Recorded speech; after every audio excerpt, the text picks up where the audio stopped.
Votre façon de voir les autres. Trouvez ce qui est bien. Voilà quelques années, on réalisa une étude auprès de 100 millionnaires, artisans de leur propre fortune âgés de 21 à plus de 70 ans.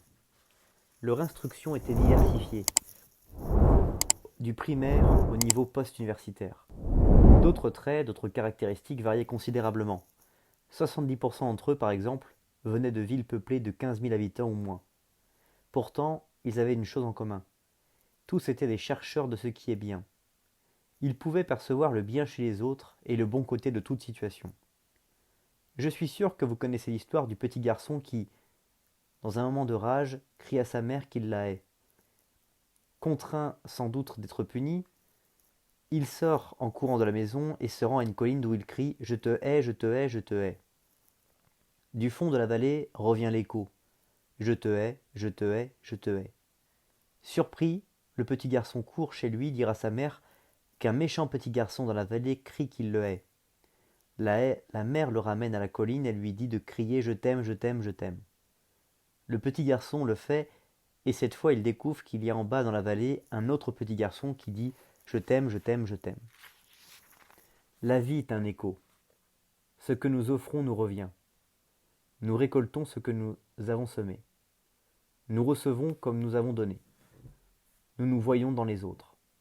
Qui que vous voyez, quelle que soit votre occupation, si vous cherchez le meilleur moyen d'obtenir le plus vite, le plus possible de la vie dans tous les domaines, vous devez chercher le bien en tout et dans toutes les situations et faire que cette règle d'or votre règle de vie.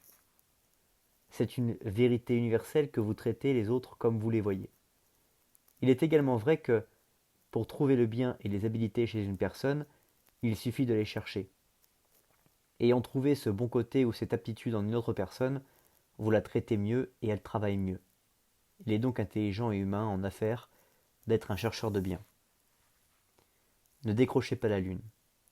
Il y a environ 4 ans, je rencontrai Walter Haley, un homme dynamique et bien connu de Dallas au Texas. Je n'oublierai jamais notre rencontre, car nous établîmes, Walter et moi, un climat d'entente spontanément. Il voulut bientôt me montrer une de ses entreprises. Il est dans les assurances et il a inventé une nouvelle façon de vendre de l'assurance aux milliers d'épiciers indépendants du pays, en utilisant leur entrepôt comme point de départ et de sa stratégie. Nous visitâmes un de ces gigantesques entrepôts et, dès l'entrée, il s'arrêta à la réception et dit à la réceptionniste: Je tiens à vous dire que vous faites un travail splendide à l'accueil. Vous donnez aux gens l'impression d'être si contents de leur appel. La réceptionniste sourit et dit: Merci, monsieur Haley, c'est précisément ce que j'essaie de faire. Nous pénétrâmes alors dans les bureaux. À un moment, il dit: Excusez-moi, Zig, entrons là.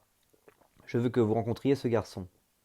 Il entra, se présenta et dit: Vous savez, je n'ai pas eu le plaisir de vous rencontrer, mais je connais bien votre service et je voulais vous dire que je suis au courant de ce qui se passe.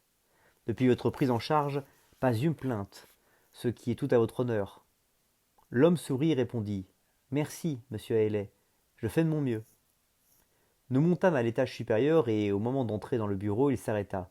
Zig, dit-il, je veux vous présenter à la meilleure secrétaire qui ait jamais existé. Et à celle-ci. Je ne crois pas vous l'avoir jamais dit, mais ma femme pense que vous avez accroché la lune, et elle vous attribue le pouvoir de la décrocher. Ne le faites jamais, je vous prie. Elle sourit, c'est gentil d'entendre dire. Nous entrâmes dans le bureau des assurances et il dit: Zig, serrez la main d'un des plus grands as de l'assurance qui ait jamais chaussé une paire de souliers. Le trajet n'avait pas pris 3 minutes et Walter Haley avait donné à chacune de ces personnes un gage d'excellence. Il les laissait meilleures qu'il ne les avait trouvées.